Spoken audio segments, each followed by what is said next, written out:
Innal hamdalillah nahmaduhu wa nasta'inuhu wa nastaghfiruh wa na'udzu billahi min shururi anfusina wa sayyiati a'malina may yahdihillahu fala mudilla lahu wa may yudlil fala hadiya lahu وأشهد أن لا إله إلا الله وحده لا شريك له وأشهد أن محمدا عبده ورسوله صلى الله عليه وسلم وعلى آله وأصحابه ومن تبعهم بإحسان إلى يوم الدين يا أيها الذين آمنوا اتقوا الله حق تقاته ولا تموتن إلا وأنتم مسلمون أما بعد فإن أصدق الحديث كتاب الله وخير الهدي هدي محمد صلى الله عليه وآله وسلم وشر الأمور محدثاتها فإن كل محدثة بدعة وكل بدعة ضلالة وكل ضلالة في النار وبعد. طيب بارك الله فيكم أحبتي في الله معاشر الإخوة إخواني في الدين طلاب العلم بمجلس مسجد التوبة DMIA rahimani wa rahimakumullah. Alhamdulillah, kembali kita membuka majlis yang agung dan mulia di kesempatan penghujung sore hari ini dengan memuji Allah Subhanahu wa taala, Rabbul Izzati wal Jalalah, Rabbus samawati wa Rabbul ardi, Rabbul alamin. Alhamdulillah, ikhwatal iman, kita wajib untuk terus senantiasa menyempurnakan kesyukuran kita atas segala penjagaan limpahan nikmat yang tiada tara dan karunia yang tidak terhingga.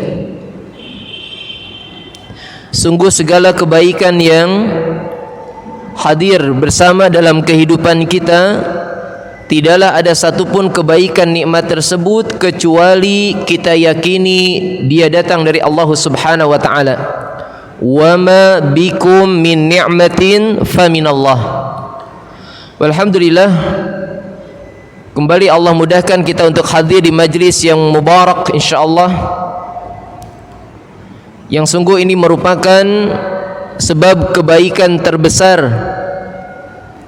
dalam penguat, pengokoh, bahkan tajdidul iman, pembaharuan iman dalam hati seorang mukmin.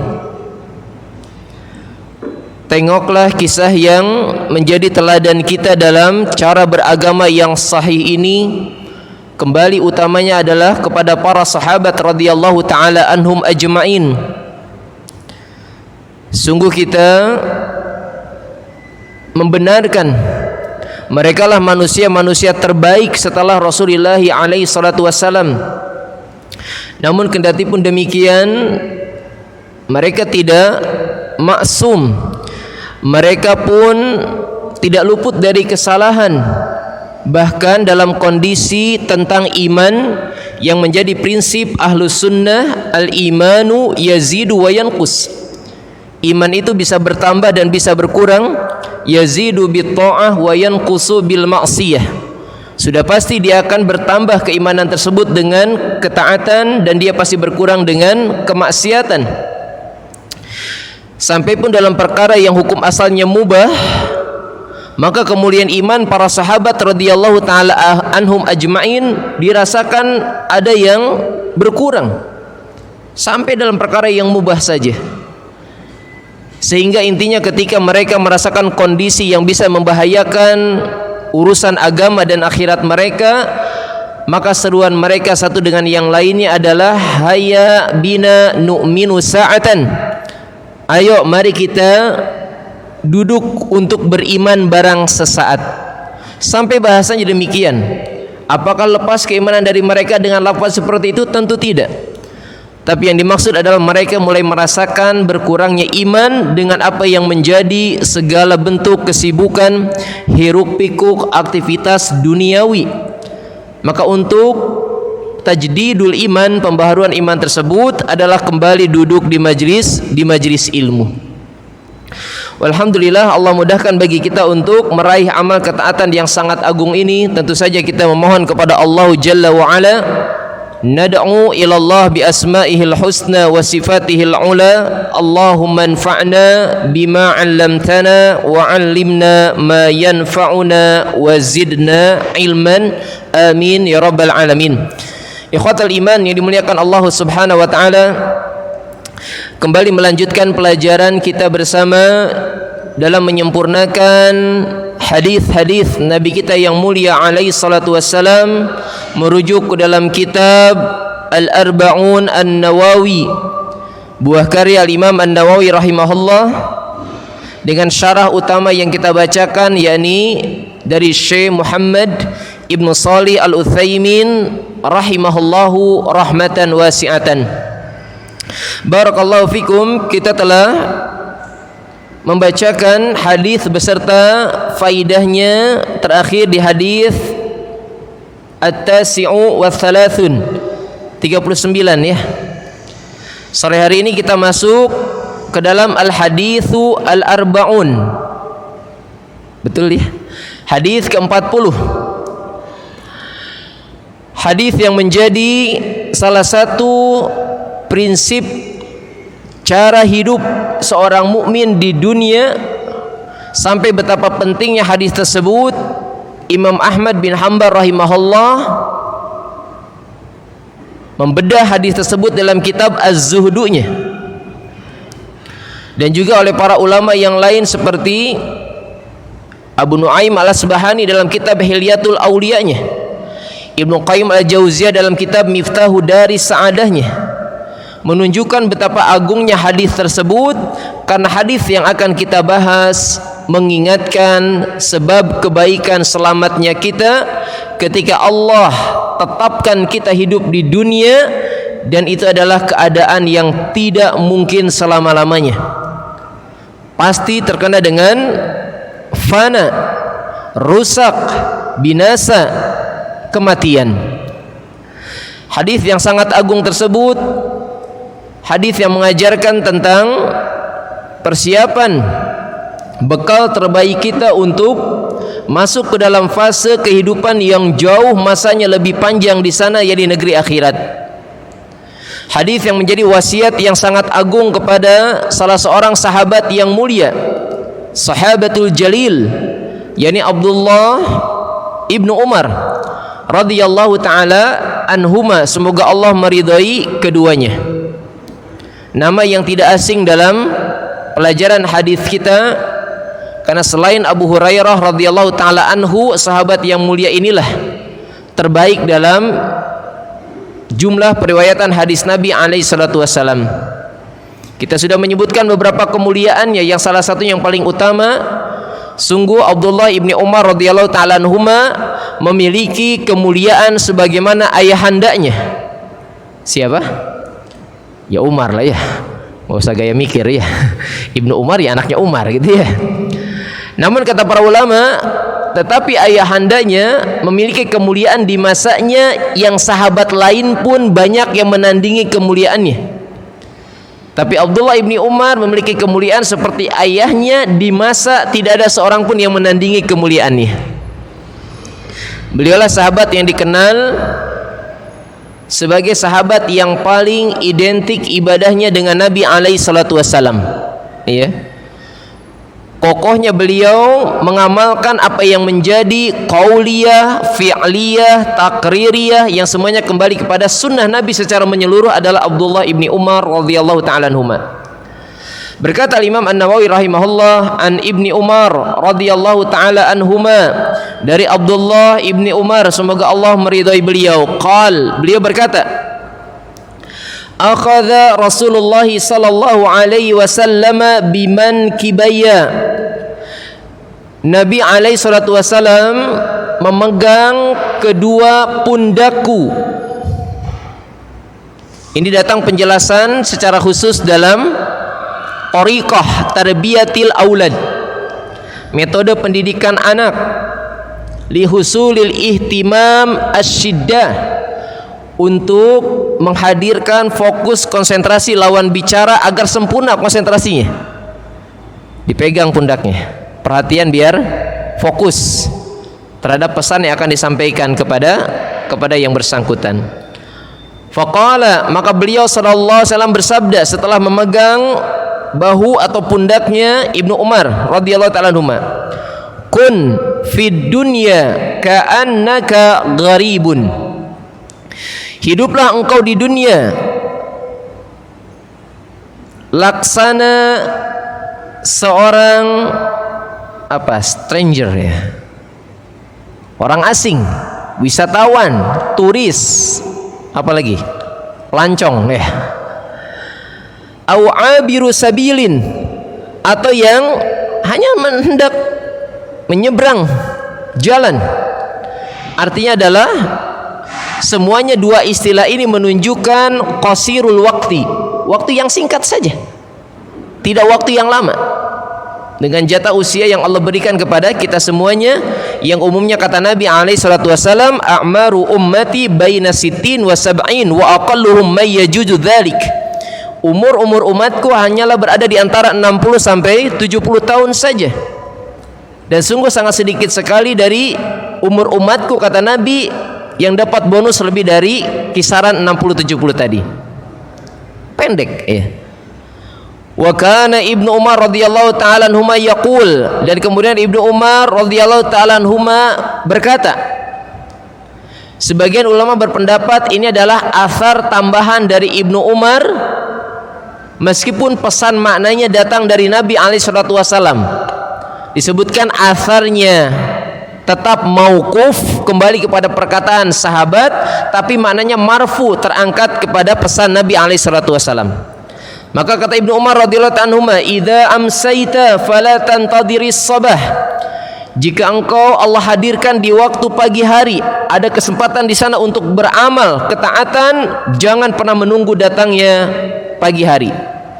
Engkau ada di sore hari, jangan menunggu dengan berangan-angan, dengan memprediksi besok pun bisa kita lakukan. Wa idza asbahta fala tantadhiril masa, dan jika engkau berada di waktu pagi hari, jangan sampai menunggu datang waktu petang. Wa khudh min sihatika limardika, dan manfaatkanlah waktu sehatmu sebelum datang masa sakitmu. Wa min hayatika limautika, dan manfaatkan kesempatan hidupmu sebelum datang waktu kematianmu. Rawahul Bukhari. Hadis ini diantara dikeluarkan oleh Al-Imam Al-Bukhari dalam Sahih Bukharinya, dalam Al-Adabul Mufradnya, ya. Dan ternyata para a'immatul muhadditsin yang lain pun mengeluarkan hadis tersebut dalam kitab-kitab hadis mereka, termasuk Imam Ahmad dalam Musnadnya, Ashabus Sunan Abu Dawud, Tirmidzi, An-Nasai, Ibnu Majah, Ibnu Khuzaimah dalam Sahihnya, Ibnu Hibban dalam Sahihnya, Al-Baihaqi dalam Sunan Al-Kubra'nya. Hampir a'immatul muhadditsin semuanya menukilkan hadis tersebut. Barakallahu fikum, ahibati fillah yang dimuliakan Allah Subhanahu wa taala. Berkata Syekh Muhammad Ibnu Shalih Al-Utsaimin rahimahullah ketika menjelaskan hadis tersebut, beliau menetapkan temanya dua. Satu diambil dari lafaz yang pertama, kun fid dunya ka'annaka gharib, hiduplah di dunia seperti orang asing. Atau beliau dalam kesempatan yang lain menyebutkan isti'malu hayati dunya li salamatil akhirah, manfaatkan kehidupan ketika di dunia untuk selamatnya negeri akhirat. Kita sudah melewati beberapa hadis, dan terkadang Syekh Muhammad Ibnu Shalih Al-Utsaimin rahimahullah memberikan tema atau judul hadis tersebut dengan dua lafaz yang berbeda, tapi semuanya kembali kepada makna yang tercakup dari kemuliaan matan hadis tersebut, ya. Tapi barakallahu fikum ahibati fillah yang dimuliakan Allah Subhanahu wa taala. Maka berkata Syekh Muhammad Ibn Shalih Al-Utsaimin rahimahullahu rahmatan wasi'atan, ketika awal hadis tersebut datang dari lisan Nabi yang mulia alaihi salatu wasallam khusus kepada Ibnu Umar, Syekh Abdul Razzaq bin Abdul Muhsin Al-Badr hafizahullah, dengan semisal hadis-hadis seperti ini beliau menunjukkan yakni imtiyazu hadhihi sahabati khosatan. Hadis-hadis semisal ini menunjukkan kekhususan kemuliaan sahabat yang bersangkutan. Kenapa? Karena terkadang pengajaran Nabi yang agung itu di hadapan sahabat secara menyeluruh. Tapi kondisi hadis seperti ini keluar dari lisan Nabi kita yang mulia alaihi salatu wasallam ketika sahabat itu menyendiri. Makanya Syekh Abdul Razzaq bin Abdul Muhsin Al-Badr hafizahullah menyebutkan atau mengomentari pelajaran dari hadis semisal ini adalah kekhususan kemuliaan sahabat yang bersangkutan. Seperti Ibnu Abbas ya di hadis ke-19 yang ihfadillah yahfadka, seperti Mu'ad bin Jabal radhiyallahu ta'ala anhu ya, ketika diajarkan tentang doa Allahumma inni ala dzikrika wa syukrika wa husni ibadatik, jangan ditinggalkan ketika di akhir penghujung salat, baik pendapatnya menyebutkan sebelum salam ataupun setelah salam, masing-masing pendapat yang kuat. Atau Abu Hurairah dan Abu Dzar Al-Ghifari ketika mendapatkan wasiat yang 3. Itu menunjukkan kekhususan sahabat tersebut. Karena secara keumuman pengajaran agung Nabi kepada sahabat adalah ketika berkumpul dengan sahabat secara banyak jumlahnya. Tapi ini sedang menyendiri. Maka kata Syekh Muhammad Ibn Shalih Al-Utsaimin, akhadha biman kibaya ay amsaka bikaffati minal amam wa dzalika min ajali ay yastahdura ma yaqulu Nabi sallallahu alaihi wasallam. Yang dimaksud dengan akhadha biman kibaya adalah menahan ya dengan kedua telapak tangan Nabi pada bagian tubuh sahabat tersebut dari arah depan. Ya, kita memegang pundak. Antum yang biasa mempraktikkan ketika ingin menyampaikan sesuatu kepada anak-anak kita, ini salah satu metode. Pertama, postur tubuh anak kita kan tidak sejajar dengan kita. Kalau ada pesan yang penting ingin disampaikan, jangan dalam posisi mereka menengadah ke kita, jangan. Kita turun. Iya. Kita turun, mungkin setengah duduk di atas lutut kita, kemudian pegang. Nah, Abi mau nyampaikan sesuatu, ini penting, fokus ya. Dipegang pundaknya. Maka kata Syekh Muhammad bin Shalih Al-Utsaimin, min ajli ayyastahdura, ini tujuannya adalah untuk menghadirkan fokus tingkat tinggi. Dengan demikian pasti pelajaran pertama yang akan kita temukan adalah kembali husnu tarbiyatin Nabi, menunjukkan bagusnya pengajaran Nabi ya. Ternyata metode pengajaran Nabi untuk menghadirkan fokus kepada peserta didik ataupun lawan bicara sudah hadir melalui uswah qudwah beliau alaihi salatu wassalam. Ya, tidak terlarang bagi sebagian institusi pendidikan untuk menghadirkan pola-pola metode untuk menghadirkan konsentrasi peserta didik selama tidak bertentangan dengan syariat. Namun terkadang ada yang dengan musik, apalagi tepukan tangan gitu ya, dan seterusnya, fun games gitu ya. Taib. Maka tujuannya adalah untuk menghadirkan fokus atas apa yang hendak disampaikan oleh Nabi alaihi salatu wassalam ya. Maka dua pesan Nabi yang kembali kepada lafaz inti hadis tadi, kun fid dunya ka'annaka gharibun aw abirus sabilin. Jadi hiduplah engkau di dunia seperti orang asing dan yang hendak menempuh perjalanan ya, yang singkat. Maka kata beliau, fal gharib lam yattakhidha sakanan wa qararan. Maka orang asing itu, orang asing ya, dan kita secara teritorial, diplomatik dengan negara yang lain, ketika orang lain datang ke kita kan jadi WNA ya, warga negara asing. Maka kalau ada kebutuhan untuk mukim dalam waktu yang lama, ada prosedur yang lainnya. Tapi ketika hanya tujuannya visitor saja, ya sudah, hanya selesai sekian hari. Maka kata Syekh Muhammad bin Shalih Al Utsaimin, maka sebagaimana kita pahami, orang asing itu tidak akan pernah membuat tempat tinggal yang dia akan menetap di sana selama-lamanya, nggak mungkin. Iya, ya paling stay di mana. Kemudian nanti kalau urusan selesai, mungkin kalau masih di negara bukan tempat asal dia, berpindah lagi, dia seterusnya. Ya. Sebagaimana juga ketika yang menempuh perjalanan lam yastaqir fiha abada, sama, dia pun tidak akan bertujuan menetap tinggal di sana selama-lamanya. Sama seperti kita safar, musafir. Yang kalau dari tinjauan hukum fikih berlakulah hukum-hukum yang berkaitan dengan orang safar. Kapan itu berlaku? Ketika kita memang tidak berniat mukim, pindah domisili, lama tidak di sana. Ya, hitungan berapa hari pun ya tidak termasuk lama dibandingkan dengan apa yang menjadi durasi tinggal kita di tempat mukim kita sendiri. Dia tidak akan tinggal di sana selama-lamanya. Ya, bal huwa masyiun, tapi dia akan terus menempuh perjalanan, berpindah dari satu titik ke titik yang lainnya. Artinya dia tidak akan menyiapkan segala sesuatu untuk bertahan lama di sana, betah-betahan di sana, kemudian tidak bergerak lagi ke tempat yang berikutnya.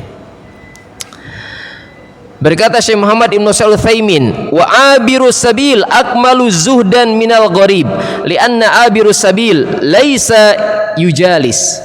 Ungkapan yang kedua tentang orang yang menempuh perjalanan dibandingkan dengan orang asing, itu kata Syekh Muhammad Ibn Shalih Al Utsaimin, lafaz wasiat Nabi itu lebih menguat dari sisi kezuhudan seseorang, untuk menanamkan kezuhudan. Kenapa? Karena yang menempuh perjalanan itu bisa disebut tidak ada momentum bagi dia untuk duduk berlama-lama, bahkan duduk pun mungkin tidak, terus bergerak. Itu ya. Dibandingkan dengan orang asing. Orang asing mungkin dia ada stay di tempat tertentu dengan waktu yang lama, beraktivitas di sana dan seterusnya. Barakallahu fikum ahibati fillah, yang dimuliakan Allah Subhanahu wa taala. Maka apa yang menjadi dua perumpamaan dari Nabi alaihi salatu wasallam tentang hakikat kita menjalani hidup tersebut adalah bahwasanya beliau ingin mengingatkan kepada kita semuanya, li'annahu mahma tala bikal umur fa inna maliku ila mufariqatiha. Maka sepanjang apapun usia yang Allah berikan kepada kita, boleh tidak minta panjang usia? Boleh, nggak terlarang. Tapi kalaupun ia mau berapa panjang umur? 100 mau gitu, repotin orang ya. Ya, enggak mengapa. Karena memang ada hadis yang menyebutkan tentang salah satu identitas manusia terbaik adalah khairun nas man tula umruhu wa hasuna amaluh. Sebaik-baik manusia adalah yang Allah panjangkan umurnya, tapi seiring dengan itu juga baik apanya? Amalnya. Iya. Karena datang ancaman yang lain dari Nabi alaihi salatu wasallam. Dalam hadis sahih Muslim kata Nabi sallallahu alaihi wasallam, ada seseorang yang sudah di masa usia senjanya, tapi seolah-olah jiwanya semangat muda, tapi dalam dua keburukan. Satu, hirsul mal, masih rakus terhadap harta, yang melalaikan urusan agama tentu saja yang dimaksud. Kemudian juga hirsu alal umur, masih berangan-angan tambahan panjang umur tapi tidak diiringi dengan amal salih. Ya. Makanya ada hadis yang menyebutkan la yukallimuhullah, ya, wala yanduru ilaihim. Allah tidak akan pernah berbicara kepada mereka dan tidak akan pernah melihat mereka sama sekali. Di antaranya adalah asy-syaikhuz zani, orang yang sudah sepuh kemudian berzina. Tidak akan pernah dilihat sama sekali oleh Allah Subhanahu wa taala. Ya. Makanya secara khusus dalam tuntunan Al-Quran dan Sunnah alaihi salatu wasallam kita diingatkan tentang apa? Kalau bahasa asatidah kita, misteri umur 40 tahun ya, dan 60 tahun, dua-duanya ada keterangannya. Kalau 40 tahun tentu saja dalam surah Al-Ahqaf ya, ayat 15. Ketika Allah Subhanahu wa taala berfirman, wa wassaynal insana biwalidayhi hamalathu ummuhu kurha wa wada'athu kurha wa hamluhu wa fisaluhu 30 syahra hatta idza balagha ashuddahu 40 sanatan qal rabbi auzi'ni an ashkura ni'mataka allati an'amta alayya wa ala walidayya wa an a'mala salihan tardah wa aslih li dzurriyyati inni tubtu ilaika wa inni minal muslimin. Ya. Ini doa khusus ketika usia masuk 40 tahun. Antum, siapa yang udah 40 tahun? Belum ada? Ada 40 tahun? Ada Pali berapa tahun? Belum 40. Belum. Dikit lagi ya. Taib ya. Sampai nanti hadis 60 tahun, iya, hadis Sahih Bukhari yang begitu tegas. Nabi bersabda, sesungguhnya Allah tidak lagi menerima uzur atas kejahilan seseorang di usia 60 tahun. Nah, hadisnya sahih. Piraku geus 60 tahun rek blow on wae gitu ya. Masa untuk urusan yang terutama prioritas penting, akidah, cara ibadah yang benar kemudian tidak dipahami, makanya terangkat ya hadis yang menghususkan tentang Allah tidak menerima udzur kejahilan ya saat manusia sudah menginjak usia 60 tahun. Kamana wae gitu ya. Geus 60 tahun can nyaho cara wudu bener ya, cara ibadah salat sesuai sifat salat Nabi dan seterusnya. Taib. Maka intinya ahibati fillah azakumullah, sepanjang apapun usia yang diberikan oleh Allah kepada kita, maka tetap yang harus kita ingatkan adalah persiapan untuk perpisahan dengan dunia ini. Makanya Nabi alaihissalam pun pernah diingatkan oleh Jibril alaihissalam ya,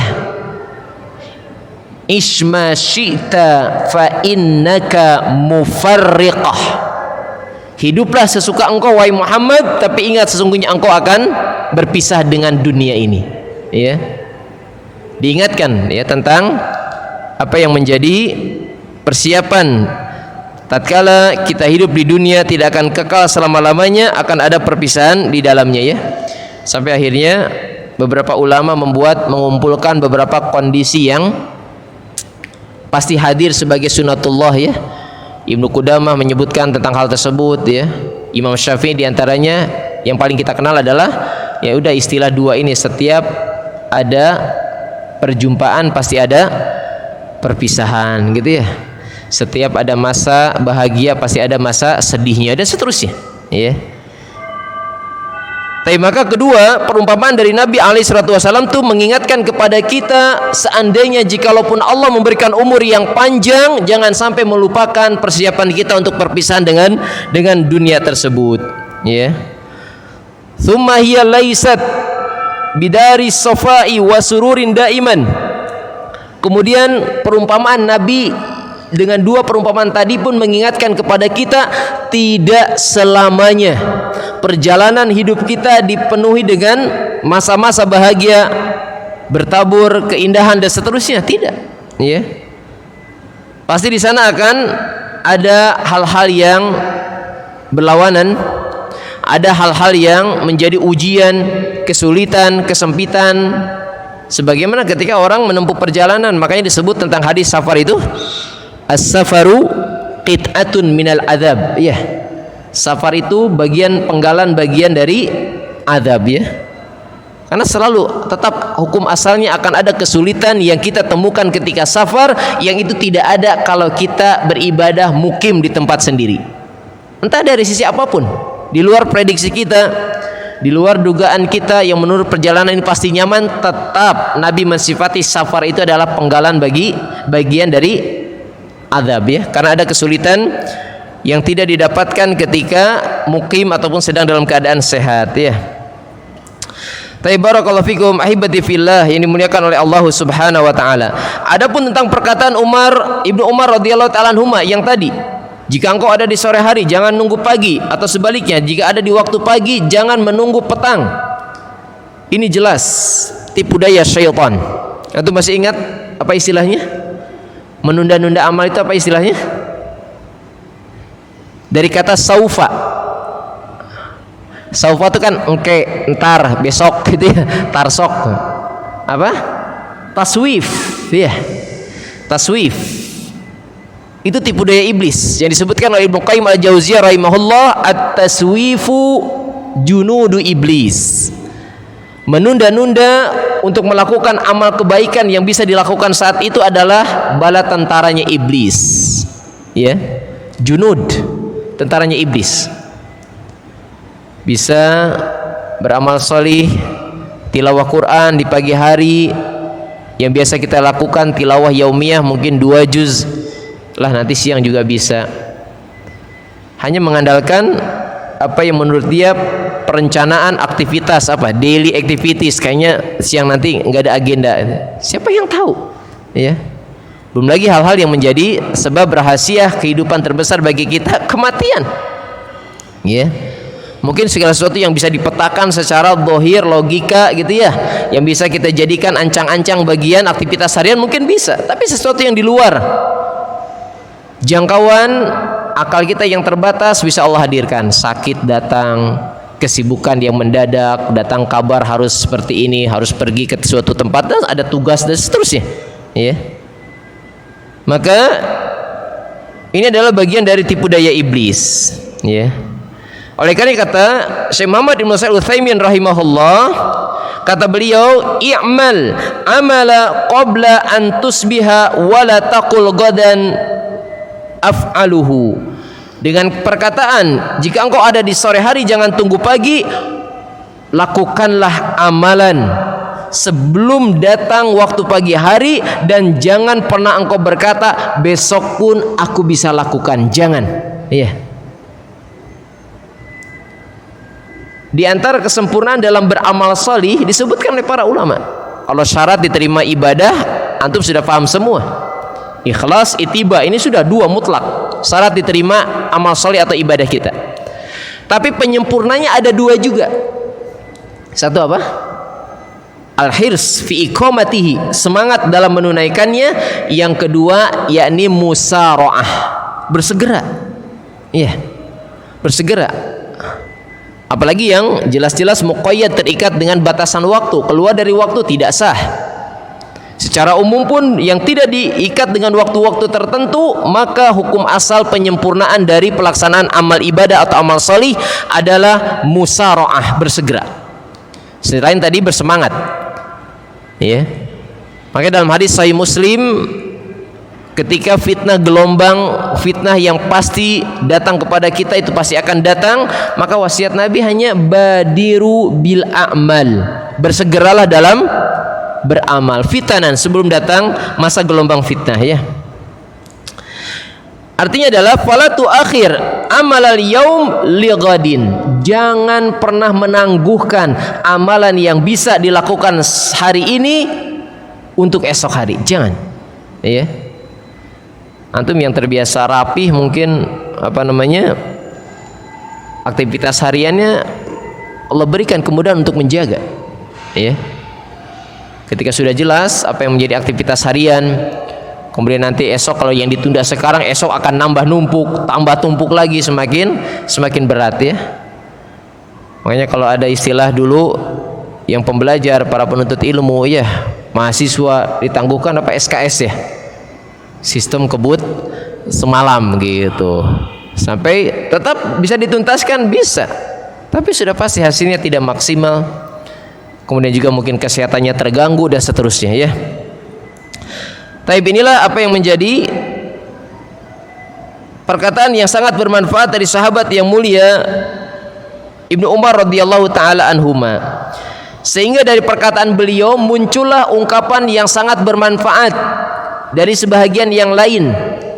Namun kekeliruan dari kalangan kaum muslimin lagi-lagi adalah ketika menisbatkan ungkapan yang bukan datang dari Nabi kemudian dinyatakan hadis. Ini kelirunya. Ungkapannya benar dan kita boleh menukilkan ungkapan tersebut, tapi yang terlarang jangan berkata qala Rasulullah sallallahu alaihi wasallam. Nah, ini yang terlarang. Semisal sekarang Allah hadirkan kita di bulan Rajab, ya. Dan yang masyhur di tengah-tengah kaum muslimin ketika di bulan Rajab kan ada doa khusus ya. Allahumma barik lana fi Rajab wa Sya'bana wa ballighna Ramadan. Wahai Allah, berkahilah kami di bulan Rajab dan Sya'ban, dan sampaikanlah usia kami ke dalam bulan Ramadan. Ya, antum enggak asing kan dengan doa ini ya? Muncul pertanyaan, boleh tidak berdoa seperti itu? Siapa yang melarang berdoa? Tidak masalah. Doa tersebut kita baca, kita perbanyak, tidak masalah. Yang terlarang adalah ada tuntunan doa langsung dari hadis Nabi tentang bulan Rajab. Allahumma barik lana fi Rajab. Nah, ini yang tidak boleh. Ya, yang tidak boleh. Sama seperti kalau yang biasanya lebih mengajarkan hadis-hadis lemah, apalagi palsu gitu ya. Nah, itu mereka tuh banyak. Ya. Sama seperti di kita mah kalau yang mahfudhot nasihat-nasihat gitu ya, kata-kata mutiara gitu. Di tengah-tengah kaum muslimin yang lebih masyhur adalah tentang kebersihan apa? An-nadhafatu minal iman gitu. Hadis bukan?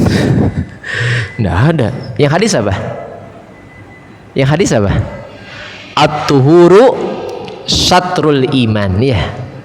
Bukan an-nadhafatu minal iman. Boleh enggak pakai an-nadhafatu minal iman untuk mengingatkan misalkan di ruangan pembelajaran anak-anak di rumah? Ya boleh. Tapi jangan an-nadhafatu minal iman dalam kurung al-hadis. Gitu ya. Sukanya begitu. Ya. Nah, sama ada ungkapan yang datang dari para ulama kita, dan ini ana yakin terkenal ungkapan ini. Syekh pun menukilkan, Syekh Muhammad bin Shalih Al-Utsaimin, kata beliau, wa fi hadza yaqulu ba'duhum, tentang perkataan yang semakna dengan Ibnu Umar pun sebagian dari mereka ada yang berkata, i'mal lidunyaka ka'annaka ta'ishu abadan wa'mal li akhiratika ka'annaka tamutu ghadan. Ya, beramalah, berbuatlah untuk kehidupan negeri duniamu seolah-olah engkau akan hidup selama-lamanya. Tetap datang nasihat, ya tetap kita bersemangat. Tidak terlarang kita menjemput dengan cara-cara yang Allah ridhoi dari keberkahan rizki, kepemilikan harta. Siapa yang melarang? Tidak. Bukankah dalam surah An-Nur, rijalun la tulhihim tijarah, seseorang yang tidak dilalaikan dengan perniagaannya Allah muliakan? Tidak mengapa. Yang terlarang adalah ketika perkara dunia tersebut menyibukkan, melalaikan dari jiwa-jiwa mukmin dalam urusan agama dan akhiratnya. Ini yang terlarang. Maka ungkapan ini silahkan untuk mempersiapkan bekal sekian tahun, silahkan. Tapi ingat, ada negeri akhirat yang menjadi prioritas kita, sehingga beramal untuk negeri akhirat. Datang wasiatnya adalah wa'mal li akhiratika ka'annaka tamutu ghadan. Beramallah untuk negeri akhirat seolah-olah engkau akan mati besok hari. Makanya kalau tentang mengingat kematian, wasiat yang paling harusnya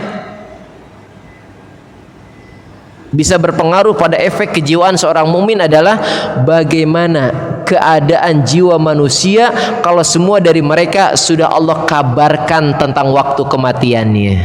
Itu ya, fulan kamu mati nanti malam. Ah, gimana tuh? Itu ya. Mungkinkah masih ucang-ucang angge gitu ya? Masih apa? Santai-santai, menunda-nunda dalam beramal salih. Cuma inilah apa yang menjadi ketetapan kekuasaan Allah Subhanahu wa taala. Sungguh tidak ada yang mengabarkan kepada kita, tidak ada seorang pun dari kita kapan datang kematiannya. Makanya ada keutamaan dalam pembahasan tentang zikrul maut, ya, mengingat kematian, ya, mengingat kematian. Maka yang mengingat kematian pasti akan bersemangat dalam amal ibadah, bersegera dalam bertaubat, ya, kata Imam Al-Qurtubi ya dalam At-Tadhkirahnya, ketika dzikrul maut fawaiduhu, manfaatnya adalah istijalu fit taubah wal hirsu fil ibadah wal qanaah, bersegera dalam bertaubat, bersemangat dalam amal salih, dan memiliki sikap qanaah, ya. Tapi barakallahu fikum ahibati fillah yang dimuliakan oleh Allah Subhanahu wa taala.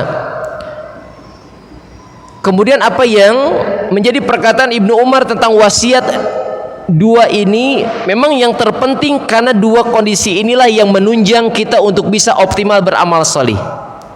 Mungkin antum pernah mendengar nasihat yang lain seperti dari Ibnu Abbas, igtanim khamsan qabla khamsin, gitu ya. Manfaatkanlah 5 sebelum datang yang 5. Apa saja tuh? Masa muda sebelum masa tua, masa lapang sebelum masa sempit, itu ya. Masa kaya sebelum masa miskin, kemudian masa sehat sebelum masa sakit, dan ujungnya sama, masa hidup sebelum kematian. Nah, Ibnu Umar mengambil 2, yakni manfaatkan waktu sehatmu sebelum datang masa sakitmu, dan masa kehidupanmu sebelum datang kematian. Kenapa? Karena 2 kondisi inilah yang paling seharusnya bisa dimanfaatkan dalam ketaatan. Artinya bisa lebih optimal di dalamnya. Kendati pun dalam syariat, iya benar, ketika datang sakit pada seseorang, maka itu udzur secara syariat, dan dia tetap bisa melakukan ibadah. Tapi apa yang dia dapatkan kondisinya? Datang kemudian dalam Islamnya, ketika fasalli qa'iman, salatnya dalam keadaan berdiri hukum asalnya. Wa illam yastati' fa qa'idan, kalau enggak sanggup ya silakan duduk. Fa illam yastati' fa 'ala janbin, kalau enggak sanggup juga silakan berbaring dengan miring di atas. Paling utama adalah kalau tidak ada kendala dengan menghadap kiblat di atas rusuk kanan, gitu ya miringnya. Ya kalau dioperasinya arah kanan ya nggak bisa, itu ya. Tapi kalau tidak ada kendala, itu yang paling utama. Makanya fa'ala janbin, bukan telentang. Ala janbin itu miring, menghadap ke kiblat di atas rusuk bagian kanan, sebagaimana posisi kita awal ketika tidur ya. Ketika tidur kan kita disunahkan menghadap ke arah kiblat di atas rusuk kanan. Itu ya. Taib. Maka keadaan yang paling menunjang bagi kita untuk terus beribadah secara optimal adalah ketika sedang sehat. Makanya beberapa keadaan ibadah terhalang, ya. Orang yang sedang saum kemudian datang sakit, kalau tetap saum membahayakan dirinya, maka bahkan haram saumnya. Justru yang wajib bagi dia adalah berbuka, karena syariat, maqasid syariat, tujuan syariat datang tidak untuk membinasakan, ya. Syariat datang untuk memelihara keselamatan jiwa, darah, harta, akal, nasab, ya, kehormatan. Maka semua yang bertentangan dengannya pasti akan datang rukhsah, akan datang kemudahan. Intinya semua akan terbatas, semuanya akan berkurang kesempurnaannya kalau dalam beramal solih hadir kondisi yang berlawanan. Ketika sehat bisa optimal, ketika sakit ada beberapa hal yang luput. Meskipun datang kabar gembira kepada kita tentang hadis-hadis yang menjelaskan kalau kita istiqomah di waktu yang terbaik, ketika kita benar-benar bisa optimal ibadah, kalaupun terhalang suatu waktu karena sakit, tetap dicatat pahalanya sempurna, ya. Idza kana al-'abdu maridan aw safara kutiba lahu ajrun mithla ma kana muqiman aw sihatan, ya. Jika seorang hamba diuji dengan sakit atau safar, lihat sakit selalu menjadi udzur syar'i, ya. Saum faman kana maridun aw ala safarin fa iddatu min ayyamin ukhra, dan seterusnya, ya. Maka jika seorang hamba sakit atau safar, lihat safar Nabi sebutkan, makanya udzur safar itu. Makanya ada hukum-hukum yang berkaitan dengan safar. Salat boleh dikosor, boleh dijama. Kalau kosor mutlak harus safar, kalau jama tidak mesti safar. Kalau ada hajat boleh dijama sewaktu-waktu, bukan menjadi kebiasaan, ya. Saum boleh berbuka kalau safarnya berat dan bahkan membahayakan. Maka Nabi menyebutkan kalau seorang hamba sakit atau safar, kemudian ada beberapa amal solih yang kemudian tidak bisa dia tunaikan, tapi seketika kondisi sehat dan mukim, itu biasa istiqomah dia lakukan, tetap dicatat baginya pahala sebagaimana dia mukim dan sehat, ya. Ini kemuliaan bagi orang-orang yang istiqomah. Allah muliakan mereka, sewaktu-waktu terhalang dari amal solih, tetap pahalanya dicatat secara sempurna, ya. Tayyib, barakallahu fikum ahibati fillah yang dimuliakan Allah Subhanahu wa taala, ya. Sebelum kita masuk faidahnya, berkata Syekhul Islam Ibnu Taimiyah rahimahullah, ya, yang berkaitan dengan hadis ke-40 ini. Qala Syekhul Islam Ibn Taimiyah rahimahullah taala, yanbaghi lil insani ay yaj'alal mala ka'annahu himarun yarkabuhu aw ka'annahu baitul khala yaqdi fi hajatihi fahadha huwa az-zuhdu wa aktsarun nas al-yawma yaj'aluna al-mala ghayatan fayarkabuhumul mal wa yaj'alunahu maqsudan fayufawwituhum khairun katsirun. Kata Ibnu Taimiyah rahimahullah, sudah sepantasnya bagi setiap manusia untuk menjadikan harta yang Allah titipkan menjadi kepemilikannya, seluruh hartanya dalam bentuk apapun, itu hendaknya dimanfaatkan seperti himar yarkabuh, ya, dia sedang menunggang. Himar itu keledai, ya. Au ka'annahu baitul khala, atau seperti rumah. Khala itu kosong, ya. Artinya, udahlah kalau bahasa kita sesuai dengan hadis ini, ya. Perabotannya nggak mesti yang bikin kita betah berlama-lama, gitu ya.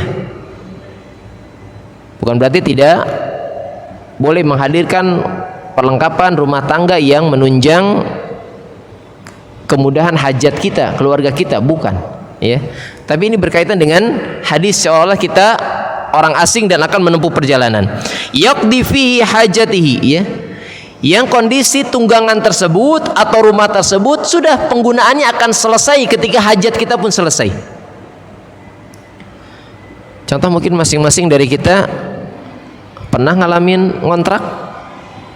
Masih Ustadz kontraktor sejati, ya. Mungkin ketika belum kepemilikan rumah sendiri gimana sih, ya. Mungkin kalau masih dapat perhatian dari orang tua ketika masih kontrak, orang tua kita sering bilang, marabot deh, gitu ya. Mualila iyo kayak pindah, gitu ya. Kadang begitu orang tua kita bilang, ya. Karena dialami sendiri ketika kontraktor, gitu ya. Marabot deui cenah. Engke hese ulah alih pindahna, begitu ya. Nah, ini menunjukkan ya sesuai dengan apa yang menjadi kadar hajat kita terhadap pemanfaatan harta tersebut. Fahadha huwa zuhdu. Inilah yang masuk dalam makna zuhudnya seseorang. Ya. Ketika pemanfaatan harta tersebut, kalau untuk menempuh perjalanan ya sudah. Kenapa himar?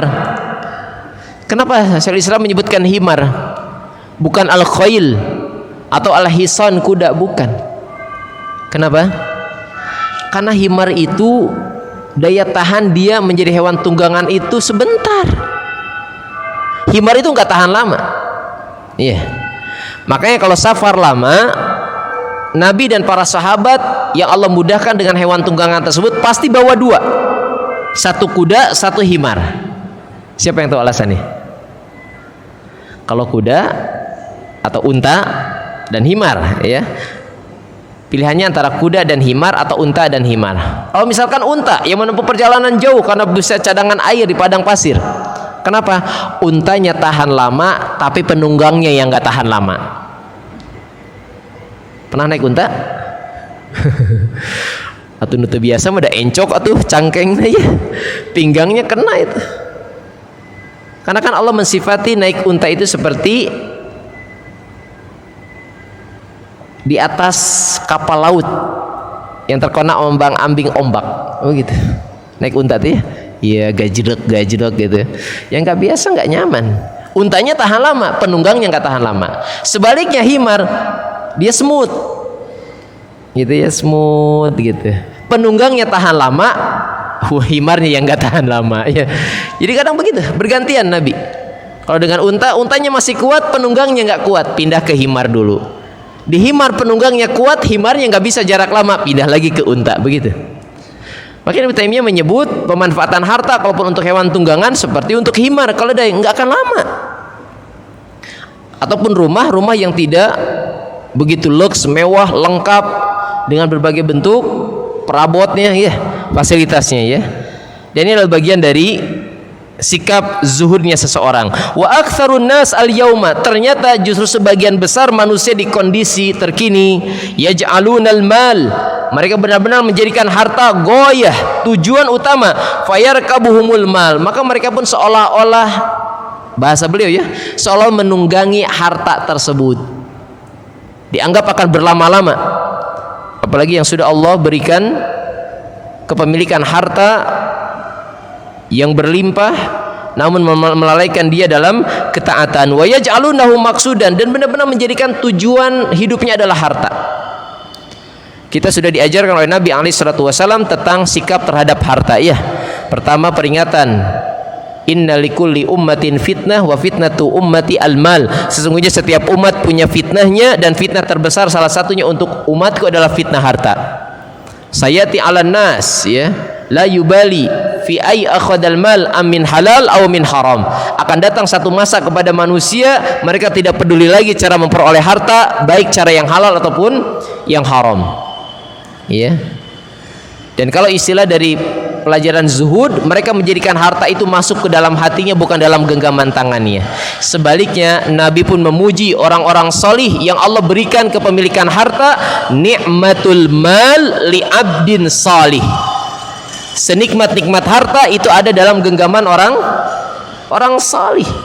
Dalam genggaman, bukan dalam hati. Kalau dalam hati susah keluarnya. Dalam genggaman. Datang kabar kebutuhan pembangunan masjid, luar biasa, untuk berinfak di dalamnya. Datang kebutuhan untuk fakir miskin, anak-anak duafa dan seterusnya, ya.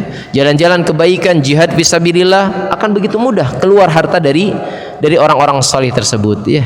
Siapa dari kita yang tidak mengenal Utsman bin Affan radhiyallahu taala anhu, yang akhirnya membeli sumur Yahudi, ya, dengan harga yang mahal, meskipun awalnya dengan kecerdasan Utsman agar Yahudi mau dinego separuh-separuh lah, ya. Namun dengan siasatnya, ya, cerdas, Utsman cerdas, ya. Maka ketika bagian Utsman, warga Madinah silahkan ambil air sebanyak-banyaknya untuk persiapan hari yang nanti jatahnya Yahudi. Ketika jatahnya Yahudi, nggak ada warga Madinah yang beli air, gitu, ya, karena stoknya udah dapat, gitu. Hanya nggak ada keuntungan. Dululah kata Yahudi, jual murah aja, ambil semuanya, dijual semuanya ke Utsman, gitu, ya. Tapi sampai sekarang kan tetap, ya, rekening tertua rekening siapa? Utsman bin Affan, ya, yang dari sumur tersebut kemudian mengairi perkebunan kurma, ya. Sekarang dengan berapa? Sekitar 8, ya, 8 perusahaan besar tentang kurma tersebut dari pengairan sumur Utsman, ya. Taib. Maka lain perkara kalau keadaan Allah tetapkan, ya, keberkahan harta tersebut ada pada orang-orang yang salih, ya. Tapi keadaan yang buruk bagi mereka yang telah menjadikan tujuan hidupnya adalah dunia, maka fayufawwituhum khairun katsirun, maka sungguh banyak hal-hal yang menjadi kebaikan luput dari orang-orang yang menjadikan hartalah tujuan kehidupannya. Tercelaklah mereka, ya. Tidak ada lagi kemanfaatan dari harta yang mereka miliki ketika nanti sudah tiba saatnya kehidupan akhirat. Inilah yang dimaksud dalam surah Asy-Syu'ara, ya, ayat 88, yauma la yanfa'u malu wala banun, satu hari yang tidak lagi ada manfaat harta dan anak-anak, illa man atallaha biqalbin salim, kecuali yang datang menghadap kepada Allah dengan keadaan yang selamat, ya. Baik, kita masuk ke dalam pelajaran hadis ke-40 ini. Yang pertama, ana balik, ya. Yang pertama tetap tadi yang ana sampaikan, meskipun Syekh Shalih Utsaimin menempatkan di poin yang kedua. Apa pelajaran pertama? Husnu ta'limin Nabi sallallahu alaihi wa alihi wasallam. Bagusnya metode pengajaran Nabi alaihi salatu wassalam, ya. Bagusnya pengajaran Nabi alaihi salatu wassalam.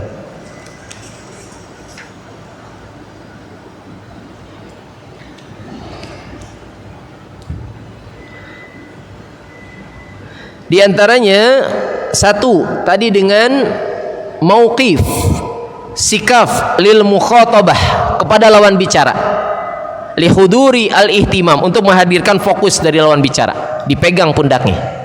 Itu ya. Kemudian juga yang kedua, bagusnya pendidikan Nabi bidor bil amsal, dengan membuat sebuah perumpamaan. Tariqatul amsal, metode analogi, perumpamaan. Ana sering ulang-ulang.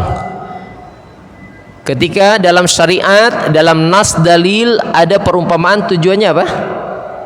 Suhulatul fahmi, memudahkan pemahaman. Maka hati-hati kalau antum sedang menjelaskan sesuatu, antum jadi juru bicara, kemudian mengambil metode permisalan, tapi dengan permisalan audiens yang mendengar tambah pusing, berarti gagal metodologinya ya. Tujuan perumpamaan untuk membuat lebih mudah dipahami. Ya, lebih mudah dipahami ya. Seperti hadis yang menyebutkan, kalaulah dunia ini bernilai, sungguh Allah tidak akan memberikan kafir minuman walaupun seteguk. Ya, kemudian sebelah sayap nyamuk, gitu ya. Seperti sebelah sayap nyamuk, apakah berharga? Tidak. Ya, menunjukkan tidak berharganya dunia, gitu ya. Dan Allah Azza wa Jalla melalui tarbiyah rabbaniyah, Allah Zat yang Maha Kuasa pun tidak malu membuat perumpamaan bahkan dengan sesuatu yang kecil seperti sebelah sayap nyamuk tersebut ya. Dalam surah Al-Baqarah awal-awalnya, innallaha la yastahyi ayyadriba mathalan ma ba'udatan aw fama fawqaha ya. Allah tidak malu membuat sebuah perumpamaan yang semisal sayap nyamuk. Padahal Allah Zat yang Maha Kuasa, sayap nyamuk apa berharganya? Atau bahkan yang lebih rendah dari itu, Allah tidak malu. Artinya adalah metode tarbiyah melalui perumpamaan penting ya, untuk senantiasa bagian dari kesempurnaan pengajaran kita ya. Tapi kemudian pelajaran yang kedua, at-tazhid fid dunya, pengajaran agar senantiasa bersikap zuhud di dunia, zuhud tentang urusan dunia. Kita sudah pelajari ya tentang istilah-istilah seperti itu. Zuhud itu apa? Zuhud itu apa? Mengambil apa yang menjadi bagian di dunia yang bermanfaat untuk negeri akhirat. Itu zuhud namanya. Maka boleh mengambil bagian harta untuk bisa memiliki harta yang banyak, boleh? Ya boleh, selama bermanfaat untuk akhirat. Ada lagi istilah yang satunya yang disebutkan oleh mayoritas ulama lebih tinggi lagi, namanya wara. Ya. Wara itu bahkan meninggalkan hal-hal yang mubah pun karena dia dikhawatirkan membahayakan negeri akhirat. Itu ya. Kalau yang mubah kan hukum asalnya boleh, gitu ya. Tapi karena takut membahayakan ditinggalkan. Nah, ini lebih berat. Lebih berat, ya. Makanya al-wara afdal minaz zuhdi. Wara itu lebih utama daripada zuhud menurut mayoritas para ulama ya. Ya zuhud silakan. Makanya ketika kisah tentang Al-Hafidh Al-Imam Ibnu Hajar Al-Asqalani rahimahullah, beliau kan ulama, diangkat juga sebagai qadhi ya. Qadhi itu ya hakim lah begitu ya, dengan gaji sekian gitu ya, dari apa yang menjadi kekhalifahan di masa kejayaan Islam gitu ya. Maka beliau memiliki tunggangan yang mewah, baju yang mewah gitu ya. Maka ketika satu saat dipertemukan dengan Yahudi, beliau sedang berada di atas tunggangan yang mewahnya dengan pakaian yang mewahnya. Kemudian Yahudi berkata, "Wahai imam, bukankah teladan engkau mengajarkan untuk hidup zuhud?" Kalau bahasa kita mah diajarin zuhud, kok ente glamor banget sih gitu lah ya. Terlihat dengan pakaian dan hewan tunggangannya. Kata Ibnu Hajar, ada masalah apa dengan keadaan diriku? Ya, pakaian engkau mewah, tunggangan engkau bagus gitu ya. Maka kata Ibnu Hajar Al-Asqalani ya, yang disapa ulama gitu ya, bukan orang oon ya.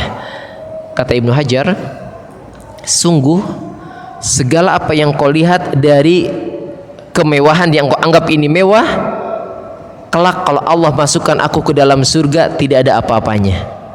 Sebaliknya Yahudi ini belangsak ya, dianggap dia yang zuhud. Kata Ibnu Hajar, sungguh kesulitan engkau di dunia saat ini, kalau kelak sampai engkau nanti Allah masukkan ke dalam neraka, kesulitan engkau tidak ada apa-apanya sekarang itu. Oh langsung gitu ya. Oh iya, berarti intinya mengingatkan tentang pesona indahnya surga dan azab neraka, ya, dan menunjukkan bukan sesuatu yang terlarang. Makanya dalam pembahasan zuhud, bukan berarti zuhud itu adalah makan makanan yang keras, pakai baju dari karung goni gitu ya, enggak. Dan kata Ibnu Qayyim, zuhud bukan hanya milik orang miskin. Boleh jadi orang miskin justru nggak zuhud. Ya, ada cuplikan ya dari ayahanda kita, guru kita, orang tua kita, Ustadz Abdul Hakim bin Amir Abdad gitu ya, hafidhahullah ya. Beliau menyebutkan boleh jadi justru orang miskin itu nggak zuhud. Dia dengan segala kesulitannya tapi mengharapkan dunia angan-angan dia terus gitu ya. Gitu. Boleh jadi justru orang kaya lebih zuhud daripada orang miskin ya. Karena dengan segala apa yang Allah mudahkan dari bagian hidup di dunia ini, tetap dia lebih mengingat negeri akhirat ya. Di hatinya adalah akhirat, dunia hanya dalam genggamannya. Beda orang miskin gitu ya, harap angan-angan harta di hatinya gitu ya. Adapun kehidupan negeri akhirat lalai darinya ya. Taib. Maka ini menjadi perkara yang penting tentang pembahasan zuhud, makanya ada pembahasan khusus tentang zuhud tersebut ya. Pelajaran yang berikutnya, annahu yanbaghi lil aqili madama baqiyan wasihatan mutawaffaratun ayyahrusu 'alal amal. Sudah sepantasnya bagi orang-orang yang benar-benar berakal. Ana tanya, apakah orang-orang yang selain berakal itu gila, atau apakah orang-orang yang yang tidak dinyatakan gila itu benar hakikatnya berakal? Enggak. Antum harus ingat ya. Nasihat dari para ulama seperti Ibnu Taimiyah, yang dimaksud dengan al-aqil, orang yang benar-benar berakal itu siapa? Laisal aqilu alladhi ya'riful khaira wasyarra qat. Orang yang berakal itu bukan semata-mata dia orang yang hanya tahu ini kebaikan, ini keburukan, sudah selesai di situ, bukan. Walakinnal aqil, tapi yang sebenarnya berakal, idza arafa al khaira ittaba'ahu. Kalau dia sudah mengetahui ada perkara kebaikan, dia ikuti kebaikan tersebut. Nah, itu baru berakal. Wa idza arafa syarra, dan kalau dia sudah mengetahui ada keburukan, ijtabahu ai ijtinibah, kemudian dia meninggalkan. Nah, itu baru berakal. Ana tahu ini halal, ini haram, tapi tidak mencukupkan dengan yang halal, yang haram pun diterjang. Nah, ini belum berakal ini. Hakikat yang berakal, tahu kebaikan dia ikuti, dia tunaikan, tahu keburukan dia jauhi, dia selamatkan dirinya agar tidak terjerumus pada keburukan tersebut. Nah, ini baru hakikat orang yang berakal. Maka kata Ibnu Utsaimin rahimahullah, sudah sepantasnya bagi orang yang berakal, tatkala masih Allah berikan kesempatan hidup, kesehatan, maka dia manfaatkan peluang-peluang kebaikan tersebut untuk bersemangat dalam beramal salih. Sudah masuk? Oh, jam 6 berapa di sini? Oh, udah 6.15 ya. Di Anda masih 6.13. Taib, Allah Ta'ala bisawab. Misalkan kita lanjutkan selepas salat maghrib dan jeda pada maghrib ya. Wallahu ta'ala a'lam bisawab. Wa sallallahu ala nabiyina Muhammadin sallallahu alaihi wa alihi wasallam. Barakallahu fikum.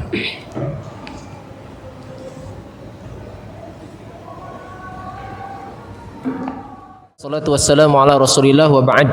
Ahibati fillah, ikhwani fiddin, azzakumullah. Taib, kita sempurnakan apa yang menjadi faidah dari hadis yang sedang kita bahas di hadis nomor 40, hadis Al-Ba'in An-Nawawiyah tentang wasiat Nabi alaihi salatu wasallam kepada sahabat yang mulia Abdullah ibnu Umar radhiyallahu taala anhuma. Yang beberapa faidah tadi sudah kita sampaikan. Yang terakhir adalah hendaknya bagi yang benar-benar masih Allah jaga fungsi akalnya dengan baik adalah untuk terus senantiasa memanfaatkan segala bentuk sebab-sebab kebaikan nikmat, terutama kesehatan, kelapangan, waktu masih Allah berikan kehidupan dalam jiwa kita, untuk terus bersemangat dalam amal qabla ayyamuta, sebelum datangnya kematian ya. Sebelum datangnya kematian. Karena itulah yang menjadi semua pemutus segala apa yang telah diupayakan oleh manusia. Kendati pun ada kondisi yang lebih buruk yang disebutkan oleh Ibnu Qayyim al-Jauziyah rahimahullah, idha'atul waqti asyaddu minal maut. Melalaikan waktu jauh lebih dahsyat keburukannya daripada kematian. Lianna al-mauta yaqta'hu ani dunia. Karena kalau kematian hanya memutus si fulan dari urusan dunia. Wa amma idha'atul waqti taqta'hu anillahi wa daril akhirah atau kama qala. Adapun melalaikan waktu memutus kebaikan si fulan dengan apa yang menjadi urusannya dengan Allah dan juga dengan negeri akhirat ya. Tapi semua tetap yang menjadi pemutus apa yang menjadi kehidupan dunia adalah kematian. Makanya dalam hadis Nabi menyebutkan aktsiru dzikra hadimil ladzat al maut ya. Perbanyaklah oleh kalian mengingat pemutus segala kelezatan yakni kematian ya. Oleh karenanya banyak faidah dari manfaat mengingat kematian dengan petunjuk yang benar tentu saja. Tapi kita masuk ke dalam pelajaran yang berikutnya. Berkata Syekh Muhammad bin Shalih Al-Utsaimin rahimahullah bahwasanya al-mau'idhatu allati dzakaraha Ibnu Umar radhiyallahu ta'ala anhuma. Adapun nasihat yang datang dari Ibnu Umar yang disebutkan oleh beliau tentang lafaz tadi, jika engkau ada di sore hari jangan tunggu pagi atau sebaliknya gitu ya.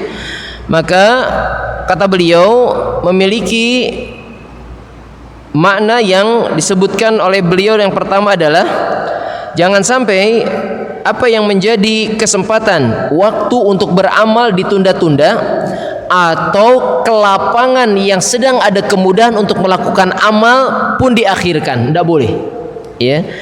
Di antara kata beliau, li'annal insana idza kana fi sihhati tashulu alaihi ta'ah. Sungguh keadaan manusia ketika Allah sedang jaga kesempurnaan sehatnya itu jauh lebih mudah daripada ketika dia sedang sakit dalam ketaatan. Wajtinabil muharramat, dan jauh lebih kokoh untuk menjauhkan diri dari hal-hal yang diharamkan. Bi khilafi ma idza kana maridon. Ini akan berbeda keadaannya ketika dia akhirnya jatuh sakit. Maka dua, pertama keadaan sedang sehat jangan ditunda-tunda ketika tubuh kita sedang Allah berikan kekuatan optimal. Makanya ayat-ayat yang menjelaskan tentang kondisi semua dari kita sama ya. Seperti Ar-Rum 54 ya. Alladzi khalaqakum ya. Di'fan wa ja'alna ba'da dzalika dha'fin quwwatan, kemudian wa ja'alna min ba'di quwwatin dha'fan wa syaibah. Dialah Allah yang menciptakan kita awal dalam keadaan lemah, kemudian setelah lemah menjadi kuat, kemudian setelah kuat sama semua dari kita akan menjadi lemah kembali dan syaibah, menua atau beruban. Semuanya sama. Wa nunaqqisu fil khalqi gitu ya. Kata Allah Subhanahu wa taala, wa man nu'ammirhu nunaqqisu fil khalqi afala ya'qilun, dalam surah Yasin ya. Dan barang siapa nu'ammirhu, kata Ibnu Katsir, nu'ammirhu yakni ziyadatul umri, dan siapa yang Allah tambahkan umurnya sampai usia senja. Nunaqqisu fil khalqi, kata Allah, kami akan kembalikan dia keadaannya sebagaimana dulu di awal penciptaan. Makanya benar ya, keadaan tua itu disebut jika budak deui gitu ya. Orang tua kita kadang beberapa sikapnya sama seperti anak-anak lagi. Ini sudah jadi firman Allah ya. Wa man nu'ammirhu nunaqqisu fil khalqi afala yaqilun. Apa kalian tidak berakal? Menunjukkan ya kondisi sedang prima, sedang fit, sedang sehat, itu manfaatkan sebelum datang waktu sakit ya. Dan yang menjadi sebab pemutus semuanya adalah ketika kehidupan berakhir datanglah kematian ya. Adapun faedah yang terakhir tadi sudah nasisipkan, yakni ketika wasiat ini menunjukkan tentang kemuliaan sahabat yang mulia. Berkata beliau, fadlu Abdullah ibni Umar bi akhadahi bi wasiyatin nabiyyi wa hatha ghairi alaiha ya. Ini menunjukkan keutamaan Abdullah bin Umar radhiyallahu ta'ala anhuma tatkala Nabi langsung memberikan wasiat tersebut menyendiri kepada beliau tanpa ada yang lainnya ya. Tanpa ada yang lainnya. Dan ini menyebutkan juga tu'athiru bihadil mau'idhah, dan ini benar-benar berpengaruh dalam kehidupan Ibnu Umar. Antum baca kisah Ibnu Umar. Di usia lebih 40 tahun beliau memutus dengan apa yang menjadi urusan dunia. Beliau tidak mau masuk dalam ring satu pemerintahan, tidak mau. Ya. Beliau tidak mau lagi. Di masa Khalifah Utsman, di masa Khalifah Ali enggak mau. Dan qadarullah ma syafa'ala, di usia senjanya Allah angkat ya fungsi penglihatan mata beliau ya. Beliau dalam keadaan buta ya. Dan itu semakin menyempurnakan beliau apa yang menjadi sebab zuhudnya dalam kehidupan dunia. Dan kita juga mengenal beberapa sahabat pun tidak mau masuk dalam urusan pemerintahan ya. Semisal Abu Dzar Al-Ghifari diingatkan oleh Nabi, jangan, engkau lemah, engkau tidak usah masuk ke dalam urusan pemerintah ataupun kekuasaan ya.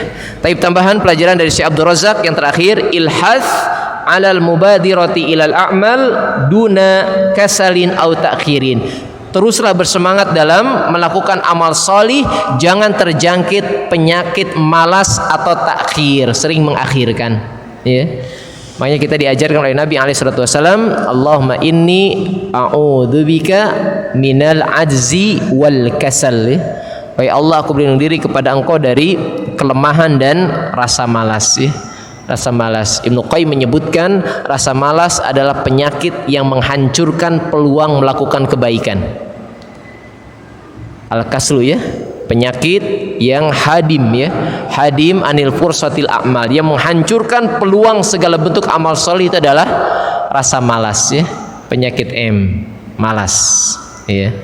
Tapi maka kita berlindung diri dari keadaan keburukan tersebut, dialah yang akan menjadi penghalang seseorang untuk bisa bersegera dalam ketaatan. Sedangkan kita bahas bahwasanya kesempurnaan amal adalah dengan bersegera melakukannya dan bersemangat dalam menunaikannya. Wallahu ta'ala a'lam bissawab.